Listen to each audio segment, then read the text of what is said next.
कबुतराने सांगितले की या 8 प्रकारच्या लोकांना घराच्या उंबऱ्यातूनच परत पाठवून द्यावे. जर त्यांना घरात आत येऊ दिले तर समजा तुमचे घर उद्ध्वस्त होऊ शकते. मित्रांनो, हे लक्षात ठेवा की जीवन हे एक मोठे शाळा आहे. ते आपल्याला दररोज काही ना काही शिकवते. पण एक गोष्ट खरी आहे की प्रत्येक चुकानंतर शिकण्याची गरज नाही. कधी कधी शिकवण आधीच मिळाली तर चुकांपासून वाचता येते.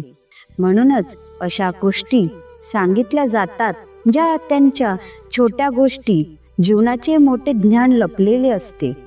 आजची आपली गोष्टही हे सांगेल की कोणावर विश्वास ठेवावा आणि कोणापासून सावध राहावे. कोणते लोक तुमच्या घरात येताच तुमच्या आनंदाला, तुमच्या धनाला, तुमच्या चैनाला चुपचाप चोरून नेतात. मित्रांनो, गोष्ट ऐकल्यानंतर तुम्ही प्रत्येक नवीन माणसाला ओळखायला शिकाल आणि ही ओळख तुमच्या कुटुंबाला आणि घराला मोठ्या संकटापासून वाचू शकते. तर चला, एक छोटीशी बुद्धिमान गोष्ट जी तुमच्या जीवनातील मोठ्या चुका रोखू शकते ती लक्ष देऊन ऐकूया. प्रिय मित्रांनो, एकदा एक कबुतरीने आपल्या कबुतराला विचारले, प्रिय, आम्ही पक्षी तर वर उडतो, काही धोका असला तर घरटं बदलून घेतो, पण माणसाचे तर तेच राहतात. त्यांना कसे कळते की कोणता पाहुणा घरासाठी शुभ आहे आणि कोणता विनाश घेऊन येतो? कबुतराने खोल श्वास घेतला आणि म्हणाला, प्रिय, माणसे आपल्या पाहुणपणात मर्यादा विसरतात आणि कधी कधी राक्षसालाही देव समजून घरात बोलावतात. मग कबूतर एका गोष्टीच्या माध्यमातून 8 प्रकारच्या लोकांबद्दल सांगतो. म्हणतो की या 8 प्रकारच्या लोकांना घरात आणणे ही खूप मोठी चूक ठरू शकते. प्रिय, ही गोष्ट तुझ्या सर्व शंका दूर करेल, म्हणून तू ही लक्षपूर्वक ऐक. गोष्टीचा कोणताही भाग चुकू नको. आता कबूतर गोष्ट सुरू करतो. खूप वर्षापूर्वीची गोष्ट आहे. सूर्यनगर नावाच्या राज्यात राजा अर्जुन देव राज्य करत होते. ते खूप दयाळू, न्यायप्रिय आणि प्रजेला प्रिय राजा होते. ते मानत होते की राजा तोच जो आपल्या लोकांच्या सुख दुःखात समजतो, त्यांची मदत करतो आणि नेहमी सत्य आणि करुणेच्या मार्गावर चालतो. राजा अर्जुन देव यांना आणखी एक शौक होता, शिकार खेळण्याचा. ते नेहमी जंगलात जायचे, पण त्यांचा शिकार करण्याचा प्रकार थोडा वेगळा होता. ते व्यर्थ कोणत्याही जीवाला इजा करत नव्हते. फक्त आपल्या धैर्याची परीक्षा घेण्यासाठी जंगलात फिरणे हाच त्यांचा खरा शौक होता. एकदा ते आपल्या काही नोकर आणि सैनिकांसह जंगलाच्या खोलात पोहोचले. जंगल खूप शांत होते. झाडाच्या फांद्यावर चिवचिव करणाऱ्या पक्ष्यांच्या आवाजाने कानात संगीत भरत होते.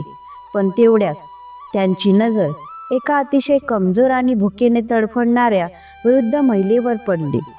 ती जमिनीवर बसून थरथरत होती. तिच्या डोळ्यात दुःख होते आणि चेहऱ्यावर भुकेची काळी सावली होती. राजा ताबडतोब तिच्या जवळ गेले आणि विचारले, माताजी, तुम्ही अशा अवस्थेत इथे एकटी का बसली आहात? तेव्हा वृद्ध महिला म्हणाली, मुला, 3 दिवसापासून काही खाल्ले नाही. भुकेने माझे शरीर साथ देत नाही. मित्रांनो, तिचे शब्द ऐकून राजाचे हृदय पिघळले. त्यांनी नोकराला बोलावले आणि म्हटले, जेही अन्न माझ्यासाठी आणले आहे ते सर्व तिला खाऊ घाला. मित्रांनो, राजाच्या आदेशाने ताबडतोब दूध, पोळी, फळे आणि पाणी माताजीला दिले गेले. वृद्ध माताने पोटभर जेवण केले आणि प्रथमच तिच्या डोळ्यात आरामाची चमक दिसली. जेवण झाल्यानंतर तिने हात जोडून राजाला म्हटले, मुला, तू खूप मोठी मदत केलीस. माझ्याकडे आभार मानण्यासाठी शब्द नाही. इतके म्हणून तिने आपली फाटलेली पोटली उघडली आणि त्यात 3 साधे संत्री बांधलेली होती. तिने संत्री राजाला देत म्हटले, मुला, हे कधीही पाण्याजवळच उघडावे आणि एक गोष्ट लक्षात ठेव, हे लांब लांब सोलावे, रुंदीत नाही, आणि हे कधी गमावू नकोस. हे खूप अमूल्य आहेत. राजाने प्रथम तर विचार केला की एका गरीब वृद्ध महिलेच्या संत्र्याचा काय उपयोग होईल. पण तिच्या बोलण्यात एक रहस्य लपलेले होते. म्हणून त्याने आदराने संत्री घेतले आणि पुढे निघाले. चालत चालत त्यांच्या मनात जिज्ञासा निर्माण झाली की या संत्र्यांमध्ये असे काय असू शकते ज्याबद्दल वृद्ध मातेने इतक्या सूचना दिल्या. मित्रांनो, इथे राजाने एक मोठी चूक केली. त्याने त्या वृद्ध मातेच्या बोलण्याचा विसर पडला. अचानक त्याने पहिले संतर उघडले. संत्रे उघडताच त्यातून एक सुंदर मुलगी प्रगट झाली. तिचे नाव आर्या होते. ती खूप पातळ, कमजोर आणि तहानलेली होती. तिने म्हटले, मला पाणी दे, नाही तर मी मरून जाईल.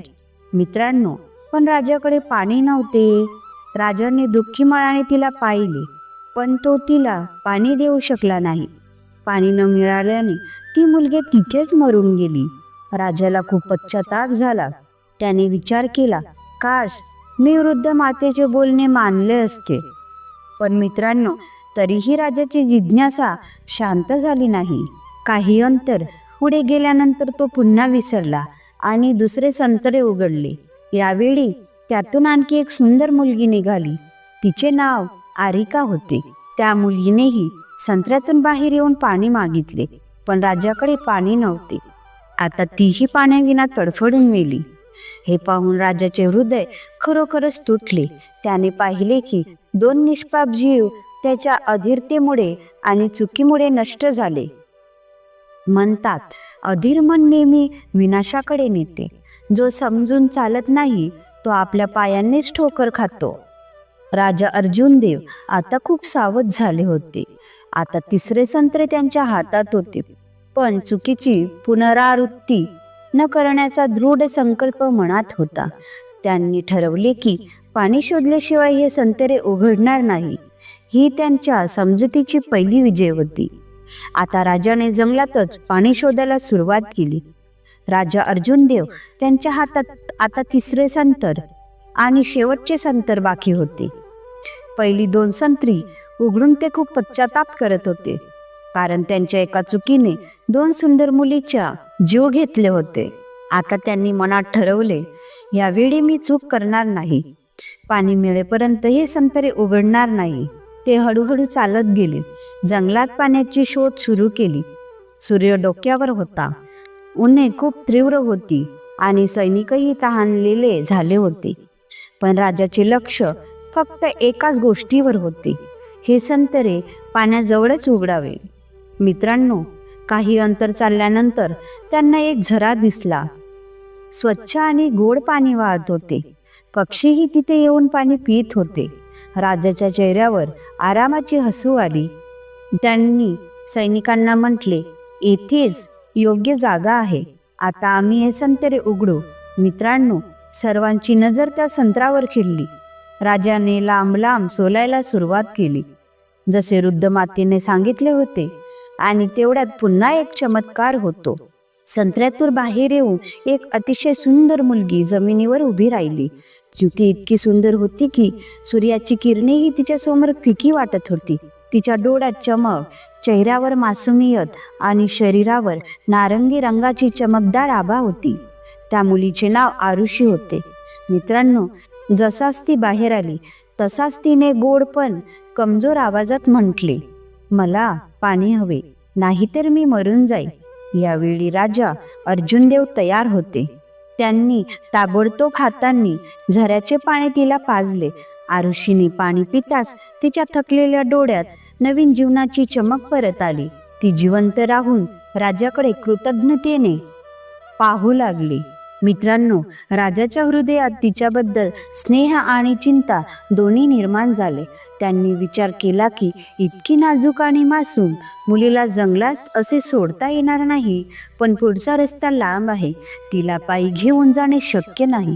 म्हणून त्यांनी विचार केला आणि त्या मुलीला म्हटले, तू या मोठ्या झाडावर सुरक्षित बस, मी माझ्या महालातून तुझ्यासाठी रथ घेऊन येतो. मित्रांनो, आरुषीने राजावर विश्वास ठेवला आणि झाडावर चढून बसली. राजाने तिला आश्वासन दिले की मी नक्की परत येईन. राजा अर्जुन देव सैनिकांसह वेगाने महालाकडे निघाले. आता काय होईल? राजा निघाले, पण नशिबाने आता नवीन खेळ खेळायला सुरुवात केली. काही वेळाने तिथे एक अतिशय कुरूप, लोभी, काळीकलटी स्त्री आली. तिचे नाव कालिका होते. ती आपल्या मालकासाठी पाणी भरायला आली होती. जेव्हा तिने झऱ्यात डोकावले तेव्हा पाणी इतके स्वच्छ होते की त्यात आरुषीची परछाई दिसत होती. कालिकेला वाटले की ही तिचीच परछाई आहे. ती चकित होऊन म्हणाली, अरे, मी तर इतकी सुंदर आहे, मला आजपर्यंत माहीत नव्हते. मी इतकी सुंदर आहे तर मी का कुणाचे पाणी भरू? माझ्याशी तर राजाही लग्न करण्यास तयार होईल. मित्रांनो, तिने आपला घडा जमिनीवर फेकून तोडला आणि ती घमंडाने फुगली. आरुषी झाडावर बसून हे सर्व पाहत होती. त्या स्त्रीच्या कृती पाहून तिला हसू आले. ती जोरजोरात झाडावर बसून हसू लागली. कालिकेने आवाज ऐकला. तिने चौकशी केली. बराच वेळ शोधल्यानंतर तिला झाडावर आरुषी दिसली. तिने इशाऱ्याने तिला खाली यायला सांगितले. पण आरुषी म्हणाली, माताजी, मी या अर्जुनदेव यांची वाट पाहत आहे.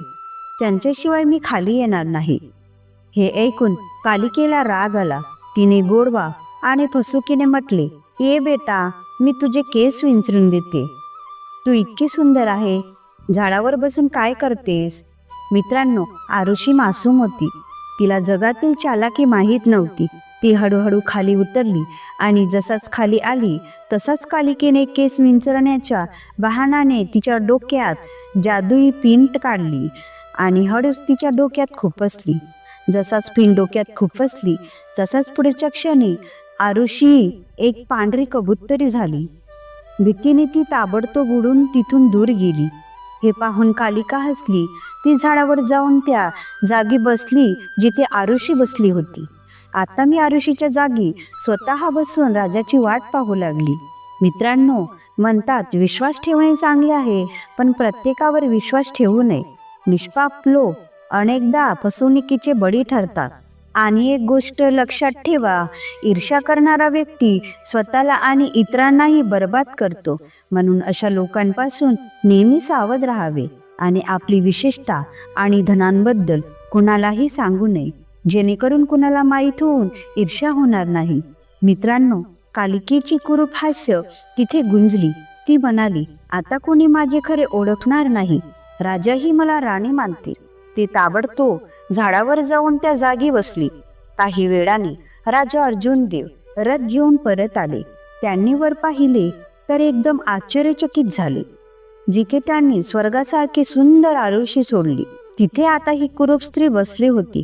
राजाने कठोर आवाजात विचारले, तू कोण आहेस आणि ती सुंदर कन्या कुठे गेली?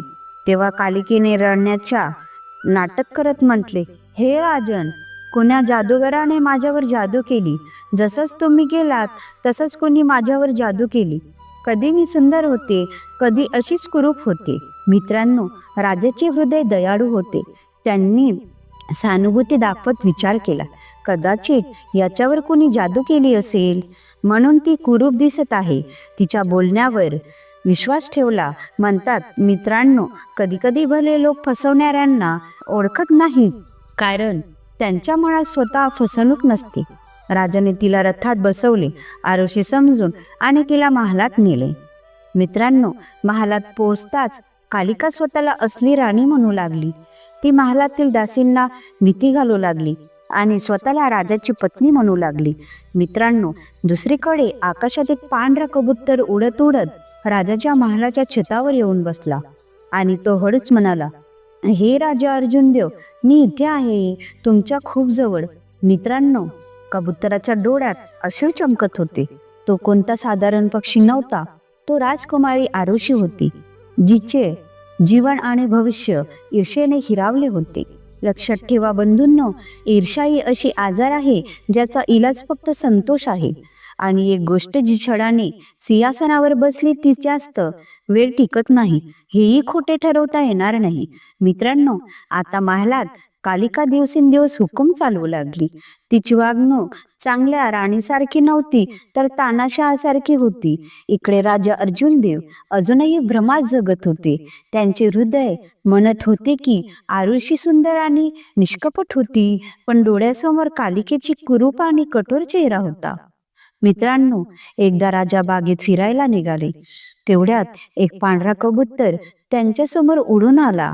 तो साधारण पक्षासारखा नव्हता. त्यांच्या डोळ्यात माणसासारखी भावना होती. तो जवळच्या झाडावर बसला आणि हळूच म्हणाला, हे बागेच्या माळी, रामदास, राजा त्या कुरूप स्त्रीसोबत कशी जीवन व्यतीत करत आहेत. माळी रामदास हे ऐकून आश्चर्यचकित झाला.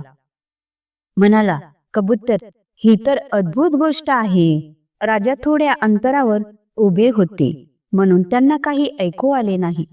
जेव्हा कबूतर उडून गेला तेव्हा रामदास धावत राजाजवळ गेला आणि सगळी गोष्ट सांगितली. राजाला प्रथम विश्वास बसला नाही, पण मनात एक आवाज आली की काहीतरी चुकीचे आहे. कदाचित देव मला संकटातून सत्य सांगायला इच्छित आहे. राजाने रामदासला म्हटले, जर तो कबूतर पुन्हा आला तर त्याला सांग की राजा ठीक आहे आणि आनंदी आहे. रामदासने राजाची गोष्ट मानली. दुसऱ्या दिवशी तोच कबूतर पुन्हा आला. त्याच झाडावर बसून म्हणाला, ओ माझ्या बागेच्या मालक, राजा त्या स्त्रीसोबत कसे राहत आहे. तेव्हा रामदासने राजांना सांगितले. तेच उत्तर दिले की ते आनंदी आहेत आणि चांगले जीवन जगत आहेत. कबुतराच्या डोळ्यात अश्रू आले. म्हणाली, आणि मी बिचारी आकाशात भटकत आहे. इतके म्हणून ती उडून गेली. मित्रांनो, यावेळी रामदास ताबडतोब राजाजवळ गेला आणि प्रत्येक शब्द दोहरला. हे ऐकून राजा शांत झाले. त्यांच्या हृदयात बेचैनी निर्माण झाली. त्यांनी खोल श्वास घेत म्हटले, माळी, उद्या तो पुन्हा आला तर त्याला माझा संदेश सांग. जर तिला मला भेटायचे असेल तर ती इथे माझ्याजवळ यावी. मित्रांनो, ही म्हणून माळी निघाला. इकडे राजा रात्रभर बिछाण्यावर करवट बदलत राहिला. त्यांच्या मनात आरुषीच्या झलका येत होत्या. अशा प्रकारे तिसरा दिवस झाला. कबूतर पुन्हा बागेत आला. तेच प्रश्न, तेच उत्तर. रामदासने म्हटले की राजा तुम्हाला भेटायला इच्छित आहेत, त्यांच्याजवळ या. हे ऐकून कबूतर प्रथम घाबरला. मग म्हणाला, मी राजाजवळ येऊ इच्छिते, पण प्रथम मला पकडा, तेव्हा सत्य समोर येईल. रामदासने विचारले, पण तू का पकडली जाशील. कबुतराने हळू आवाजात म्हटले, ज्या दिवशी मी स्वतः इच्छिते त्या दिवशी मी पकडली जाईन. त्या दिवशी कुणी मला रोखू शकणार नाही. इतके म्हणून कबूतर उडून गेला. मित्रांनो, आता राजाचा संशय वाढला होता. त्यांनी रामदासला म्हटले, दिसतंय की या कबुतरात काही राज लपलेला आहे. आम्हाला तो पकडावा लागेल. रामदास म्हणाला, पण महाराज, कबूतर उडून जातो, तो खूप चतुर आहे. आम्ही त्याला कसे पकडू. तेव्हा राजाने थोडा विचार करून म्हटले, आम्ही त्यांच्यासाठी जाळे टाकू आणि तो जसे इच्छितो तसे करू. म्हणतात, सत्याचा मार्ग कठीण असतो, पण त्याचा अवलंब करावा लागतो. मित्रांनो, रामदासने पहिल्या दिवशी जाळे टाकले. कबुतराला जाळे पाहून हसला. हे जाळे मला कसे पकडेल. इतके म्हणून तो उडून गेला. दुसऱ्या दिवशी चांदीच्या तारांचे जाळे टाकले. कबुतराला पुन्हा हसला. चांदीची चमक मला फसवू शकत नाही. इतके म्हणून तो उडून गेला. तिसऱ्या दिवशी सोन्याच्या तारांचे जाळे टाकले. कबूतर पुन्हा आला. थोडा थांबला आणि म्हणाला, सोनेही मला बांधू शकत नाही माळी, आणि तो बागेतून उडून गेला. मित्रांनो, आता राजाला समजले की तो स्वतः पकडला जायला तयार आहे. त्याला रोखण्याची गरज नाही. सत्य स्वतः येऊन समोर उभे राहतील. राजाने आज्ञा दिली की पुढच्या वेळी जाळे हृदयाने टाकावे, धनाने नाही, कारण सत्य धनाने नव्हे तर विश्वासाने पकडले जाते. मित्रांनो, अशाच प्रकारे 3 दिवस गेले. प्रत्येक दिवशी तोच पांढरा कबूतर बागेत येतो. माळी रामदासही बोलतो आणि मग आकाशाकडे उडतो. राजा अर्जुन देव आता समजले की हे साधारण कबूतर नाही. प्रत्येक दिवशी तो काहीतरी असे बोलून जातो ज्यामुळे राजाच्या हृदयात आशेची किरण जागृत होते. राजा विचार करू लागले की कदाचित हे त्या सुंदर मुलीचे रूप आहे जिला मी झाडावर सोडले होते. आता राजाने ठरवले की कबूतर पकडणे खूप आवश्यक आहे, कारण त्यांच्या भाग्य आणि हृदयाचा राज त्याच्यात लपलेला आहे. राजाने यावेळी रामदासला वेगळी योजना सांगितली. माळीने विचारले, महाराज, कसे जाळे बनवू. राजाने हळूच म्हटले, असे जाळे बनवा ज्यात प्रेम असेल, विश्वास असेल, कारण हे कबूतर कुणाचे तरी हृदय आहे. राजाच्या डोळ्यात आशेची चमक होती. आणि अशाच प्रकारे मित्रांनो, यावेळी सोने न चांदी न रेशमीचे जाळे, बागेतील असलेले हलके आणि सुंदर जाळे टाकले गेले. कोणताही दबाव नाही, कोणताही धोका नाही. फक्त असं ठेवले गेले जसे कुणाच्या स्वागतासाठी फुलाची चादर टाकली आहे. माळीने विचार केला, हिऱ्याचे जाळे हे काय कबुतराला पकडेल का? पण त्याला राजाची भावना समजली आणि मग तोच दिवस, तोच वेळ आला. कबूतर बागेत येतो, हळद झाडावर बसतो, जमिनीकडे लक्ष देतो. यावेळी त्याच्या डोळ्यात भीती नव्हती तर एक प्रकारची शांती होती. तो जाड्याजवळ येऊन उतरला, थोडा चालला, 1 पाऊल 2 पाऊल आणि मग जाड्याने हलकेसे झटका दिला. कबूतर त्यात अडकला. पण आश्चर्याची गोष्ट म्हणजे कबुतराने पळण्याचा प्रयत्न केला नाही. उलट त्याने डोळे बंद करून खोल श्वास घेतला, जसे एखादा बोज उतरला. माळीने ताबडतोब त्याला उचलले आणि राजाजवळ नेले. राजाने हळूच कबूतर हातात घेतला. कबूतर थरथरत होता. राजाने त्याच्या डोक्यावर हात फिरवला. तेवढ्यात त्यांना एक नुकीली पिन जाणवली, जी कबुतराच्या डोक्यात खुपसलेली होती. राजाने ताबडतोब ती पिन काढली आणि मग एक चमत्कार होतो. कबुतराचे पंख हळूहळू चमकू लागले, त्याचा आकार बदलू लागला आणि काही क्षणात ती सुंदर कोमल राजकुमारी आरुषी त्यांच्यासमोर प्रकट झाली. राजाच्या डोळ्यात आनंदाने अश्रू आले. त्या आरुषीला पाहून एकदम शांत झाले. आरुषीने हात जोडून म्हटले, राजा, मीच ती मुलगी आहे जिला तुम्ही संत्र्यातून बाहेर काढले होते. तुमच्या घरात जी तुमची राणी बनून राहत आहे, त्या कालिकेने मला फसून कबूतर बनवले होते. मित्रांनो, आता राजाला सर्व समजले की हीच माझी आरुषी आहे. राजा म्हणाले, प्रिये, मी तुला ओळखू शकलो नाही म्हणून इतका उशीर झाला. मित्रांनो, आता राजमहालात तुफान येणार होते. राजाने ताबडतोब सैनिक बोलावले आणि म्हटले, ताबडतोब कालिकेला माझ्यासमोर आणा. सैनिक धावत गेले आणि कालिकेला पकडून आणले. ती खूप घाबरलेली होती. तिच्या चेहऱ्याचा रंग उडाला होता. राजाच्या डोळ्यात क्रोध उकळत होता. म्हणाले, दुष्टा, तू माझ्याशी छळ केलास. तू एका निष्पाप मुलीवर जादू केलीस. राजाच्या बोलण्यावर कालिका थरथरू लागली. तिचा चेहरा भीतीने पांढरा पडला. आता तिची चालाकी, तिचे खोटे, तिची बनावटी राणीगिरी सर्व संपली. आरुषीने अश्रू भरलेल्या डोळ्यांनी राजाला सगळी गोष्ट सांगितली होती. तिची गोष्ट ऐकून संपूर्ण दरबार कालिकेविरुद्ध झाला. राजाने गंभीर आवाजात म्हटले, बुराईचा हाच अंत होतो. जो छळ करतो तो स्वतःच्या पापाच्या जाळ्यात अडकतो. कालिकेला तिच्या अपराधानुसार कठोर शिक्षा दिली गेली आणि दरबाराने आरामाची श्वास घेतली. म्हणतात, राजा अर्जुनदेव यांनी सर्वांसमोर आरुषीचे हात धरून म्हटले की तू माझी राणी आहेस आणि या राज्याची महाराणी. मित्रांनो, संपूर्ण महाल टाळ्या आणि जयकारांनी गुंजला. राजा आणि राणीच्या लग्नानंतर राजा आणि राणीने ताबडतोब प्रजेतील सुख आणि न्यायासाठी नवीन नियम बनवले. कोणताही गरीब भुकेला झोपू नये, कुणावर अन्याय होऊ नये, प्रत्येक कामात इमानदारी आणि करुणा असे. महिलांना मान सन्मान आणि सुरक्षा मिळे. शिक्षण आणि सेवेला प्रोत्साहन मिळे. मित्रांनो, राज्यात सुख समृद्धी परत आली. लोक म्हणत, आमचे राजा आणि राणी खूप दयाळू आहे, खूप बुद्धिमान आहे. राजा अर्जुनदेव अनेकदा आपल्या राजकुमारींना आणि सैनिकांना हे सांगून प्रेरित करत, दयाळूपणापेक्षा मोठे कोणतेही शस्त्र नाही. जो दुसऱ्याचे भले करतो त्याचे भाग्यही त्याचे भले करते. चूक करणे वाईट नाही, पण त्यातून शिकणे न करणे हा सर्वात मोठा पाप आहे. अधीरतेने हानी होते, चुकांमुळे दुःख होते आणि संयमाने सुख मिळते. जो व्यक्ती दुसऱ्यांसाठी प्रकाश बनतो त्याची स्वतःची वाट कधी अंधारात पडत नाही. ईर्षेची आग प्रथम त्याच व्यक्तीला जाळते जो त्यात जगतो. राजा अर्जुनदेव आणि राणी आरुषी यांनी प्रेम, दया आणि सत्याच्या मार्गावर चालत राज्याला स्वर्ग बनवले. त्यांची गोष्ट आजही हे सांगते की चांगल्याचा नेहमी विजय होतो. सत्य सर्वात मोठे आहे आणि प्रेम अमर आहे. कबूतर प्रथम त्या गोष्टी सांगतो.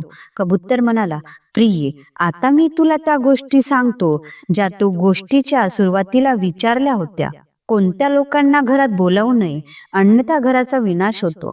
तेव्हा कबूतर 8 लोकांबद्दल सांगतो. पहिला व्यक्ती जो घरात बोलावू नये तो म्हणजे ईर्ष्याळू व्यक्ती, जो तुमच्या यशात मनापासून आनंदी होऊ शकत नाही. त्याची नजर घरातील सुख आणि शांती खाऊन टाकते. जिथे ईर्ष्या पडते तिथे सुखाच्या मुळे सुकतात. दुसरा व्यक्ती म्हणजे खोटे बोलणारा, जो प्रत्येक गोष्टीत बहाणे, ढोंग आणि छळ भरतो. तो घराची शांती संशय आणि भांडणात बदलतो. खोटे खाणारा मित्र नाही तर घराचा दिमक असतो. तिसरा व्यक्ती म्हणजे अतिशय राग करणारा. असे लोक घरात नकारात्मक ऊर्जा पसरवतात. त्यांच्या येण्याने मुलांचे मन घाबरते, कुटुंबाची हसू गायब होते. चौथा म्हणजे गुप्त नजर ठेवणारा, जो येताच इकडे तिकडे ताकतो. अलमारी, धन, दागिने, भांडे, कमजोरी हे छोटे चोर नाहीत तर भविष्यातील डाकू असतात. पाचवा म्हणजे कुसंगती आणि नशेत राहणारा, जो दारू, जुगार, गाडी सवय समजतो. यांच्या पाय घरात पडताच लक्ष्मी बाहेर पडते. तिथे सवयी खराब होतात, तिथे भविष्य अंधार होते.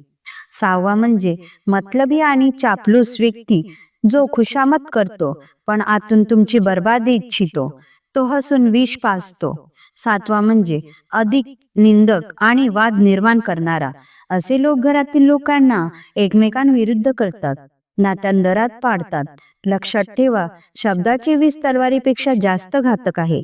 आठवा म्हणजे अशुभ विचार करणारा, जो घरात येताच हसू, पूजा, भक्तीचा मजाक उडवतो. त्यांच्यासोबत पापाची हवा घरात येते. कबुतराने म्हटले, ज्याला पाहून मन शांत होते तोच घराचा पाहुणा असावा, आणि ज्याला पाहून मन थरथरते त्याला उंबरातूनच निरोप द्यावा. घर हे मंदिर आहे, मंदिरात प्रत्येक प्रवेश करू शकत नाही.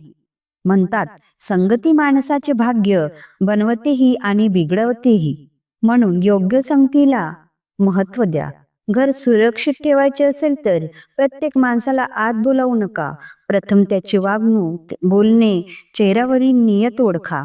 फक्त नातेवाईक म्हणून विश्वास ठेवू नका. फरक जाणा. नातेवाईक कोणीही असू शकतो, पण आपला प्रत्येक नसतो. शिष्टाचार म्हणजे आपल्या घराची चावी प्रत्येक हातात देणे नव्हे. घराच्या उंबरठ्यावर चांगुलपणा आणि वाईटपणाची ओळख करा.